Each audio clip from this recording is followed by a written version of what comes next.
ভূমিকম্প কেন এবং কিভাবে সৃষ্টি হয়? ভূমিকম্প হওয়ার মূল কারণ কি? ভূমিকম্পের প্রধান কারণ হলো পৃথিবীর ভূত্বকের টেকটনিক প্লেটগুলোর নড়াচড়া এবং সংঘর্ষের ফলে সৃষ্ট শক্তি নির্গমন। যখন এই প্লেটগুলো একে অপরের সাথে ধাক্কা খায় বা স্থান পরিবর্তন করে, তখন শিলাস্তরে যে চাপ সৃষ্টি হয় তা সহ্য সীমার বাইরে চলে গেলে ফাটলের মাধ্যমে শক্তি নির্গত হয় এবং ভূমি হঠাৎ করে কেঁপে ওঠে, যাকে মূলত ভূমিকম্প বলা হয়। এছাড়াও ভূত্বকের ফাটলে ভূমিকম্প হয়ে থাকে। ভূমিকম্প প্রায়শই এমন সব স্থানে ঘটে যেখানে শিলাস্তরের ফাটল বা ফল্ট থাকে, যেমন বাংলাদেশ, যেখানে ভারতীয়, ইউরেশীয় এবং মিয়ানমার প্লেটের সংযোগস্থলে অবস্থিত।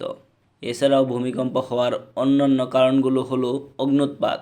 আগ্নেয়গিরি থেকে লাভা বের হওয়ার সময় ভূমিকম্প কেঁপে উঠতে পারে। ভূমিধস, বড় ধরনের ভূমিধসও ভূমিকম্পের কারণ হতে পারে। খনি বা পারমাণবিক পরীক্ষা, খনিতে বিস্ফোরণ বা ভূগর্ভস্থ পারমাণবিক পরীক্ষা থেকেও ছোটোখাটো কম্পন অনুভূত হতে পারে।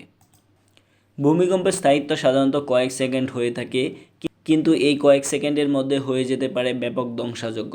ভূমিকম্পের মাত্রা অনুযায়ী ব্যাপক প্রাণহানি ও ক্ষয়ক্ষতি হয়ে থাকে। ভূমিকম্পের মাত্রা নির্ণয়ের জন্য যে যন্ত্র ব্যবহার করা হয় তার নাম হচ্ছে রিখটার স্কেল। রিখটার স্কেলে এককের সীমা হচ্ছে 1 থেকে 10 পর্যন্ত।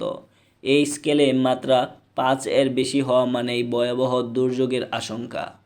ভূমিকম্পের 1 ডিগ্রি বৃদ্ধি পেলে এর মাত্রা 10 থেকে 32 গুণ পর্যন্ত বৃদ্ধি পেয়ে থাকে।